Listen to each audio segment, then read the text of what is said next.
Hey Neal, it's your coach Alex. We're just gonna take a look at a couple things here. Okay, so the very first thing that I see right as we're squatting out here is super easy to fix. Notice that that bar is not quite centered on the back, okay? This is the easy way to fix this. Feel on your shoulder blades when you're going in for that unrack.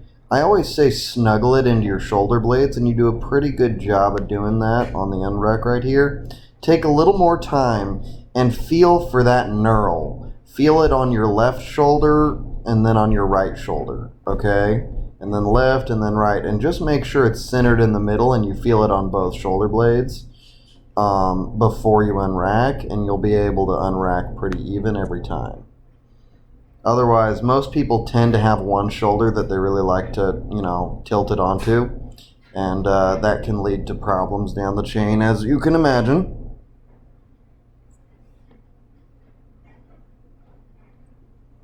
I really like the extension you've got here, nice big tall chest.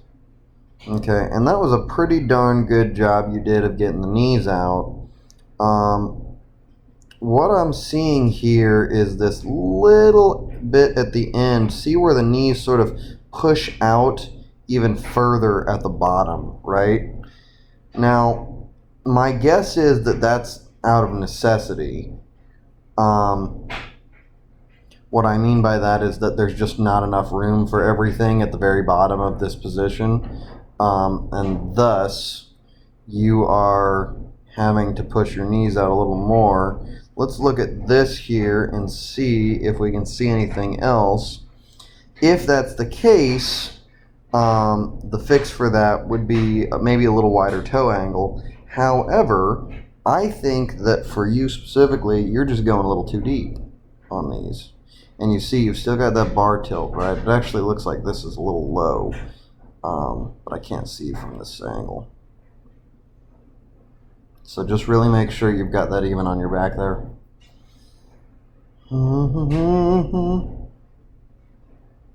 Yep, and you saw the knees sort of cush out at the very bottom. Yep. Yeah, my guess is that you're going just a little too low, and it's pushing those knees out and forward a little bit. But of course I can't see from this angle. Just look at this last one. See, that one was really good. Knees were really steady there. Let's check depth there compared to the others and see if you indeed didn't go so low. It was the last rep, so it's very likely that.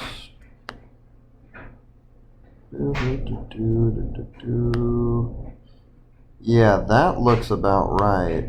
See, you don't go any lower. And just to show you a comparison, that, see how there's just a little more angle there compared to, come on, these,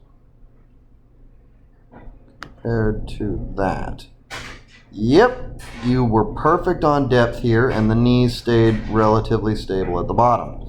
So, my cue to you for these is going to be, make sure that we nail that depth, right? Oh, that was the last one. Okay, interesting. Got better as the set progressed. Make sure we nail that depth exactly right. And I know that's a tall order. I know it can feel really hard.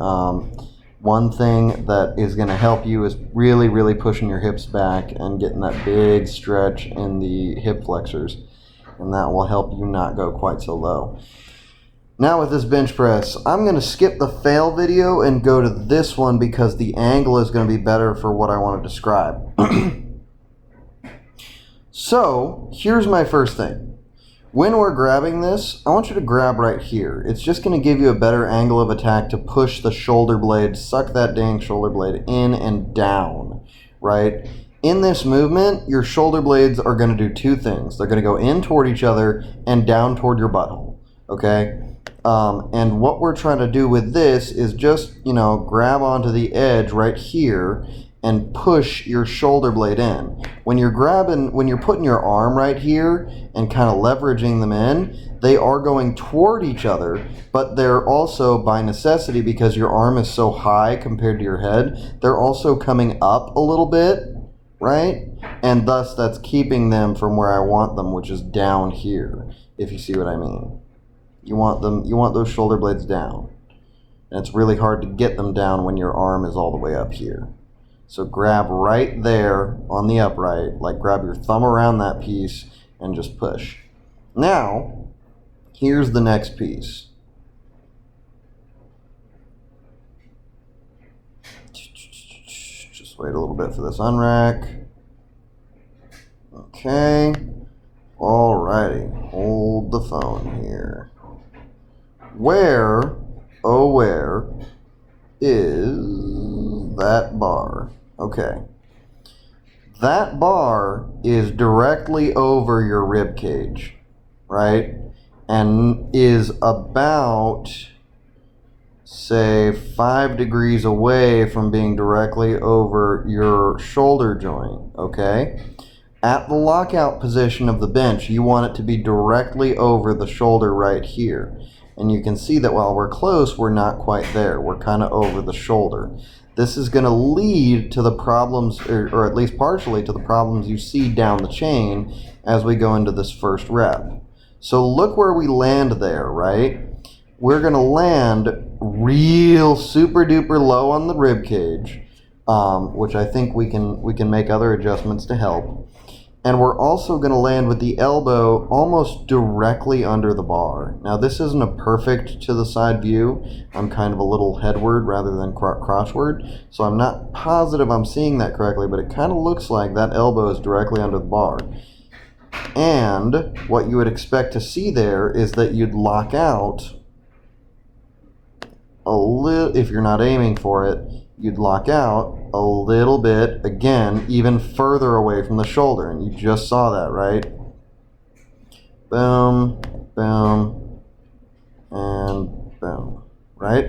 You're even further away from the shoulder than when you started, okay? That's one of the things that's making these so brutally, horribly hard. And then look at that one. You locked out even further. That's why your butt comes off the bench and all that kind of stuff. You're just way too crotchward with these bars, with this bar at lockout. So, 2 things, right? That piece about the hands is super duper important.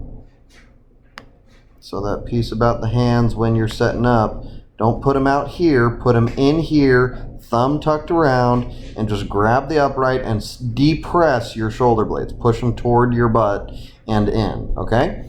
Then, what I'd like you to do is, when you bring this bar over, make sure it's directly over the shoulder. You can film your warm-ups and double check yourself, see if you're getting it right every time.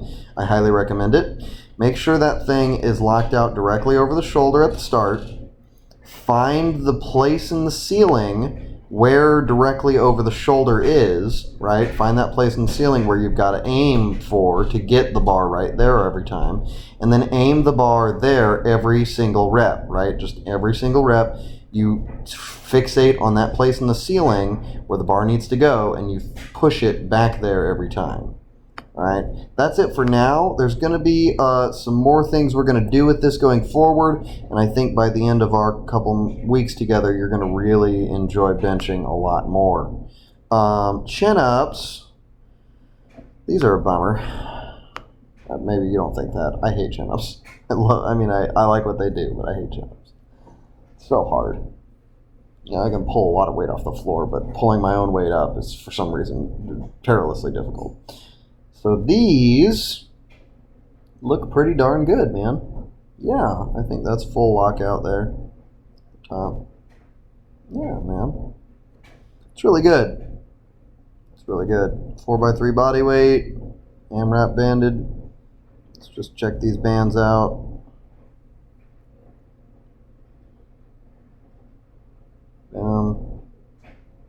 Never thought of doing that with a knee sleeve on. I always grab the hair on my legs. It's kind of smart.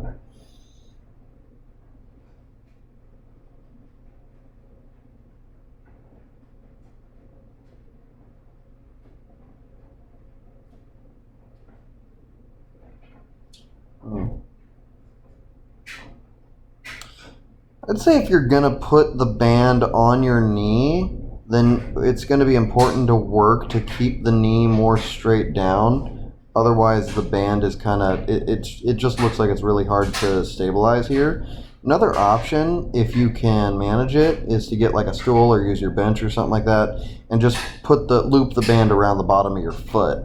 And that would allow you to, keep it directly under you the whole time.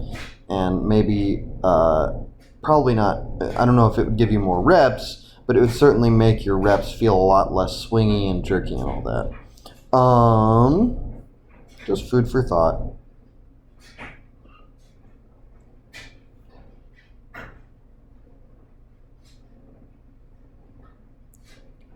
And I want to focus in on something we're doing right here with these curls. Now that elbow, watch your elbow right here. It's going to go back, right? You're going to flip it up, and then it's going to swing forward.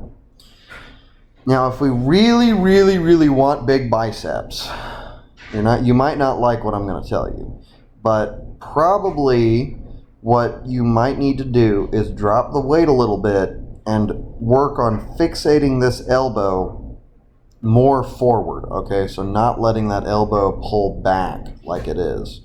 This is a much more of a shoulder exercise because the humerus or the shoulder is actually extending and then flexing a lot at the very end. Now the bicep is involved in some of that. However, the majority of the movement is, or at least some of the movement is being propelled by that shoulder extension more rather than the elbow flexion, right? So you're sort of cheating a little bit of elbow flexion by pulling the elbow back. So what it might actually be valuable to try to keep that elbow forward while we're performing these. And if that means that you have to drop some weight to get all 7 reps, then I'm not torn up about it if you're not. That's all, Neal. I hope that helps, and I'll see you next workout.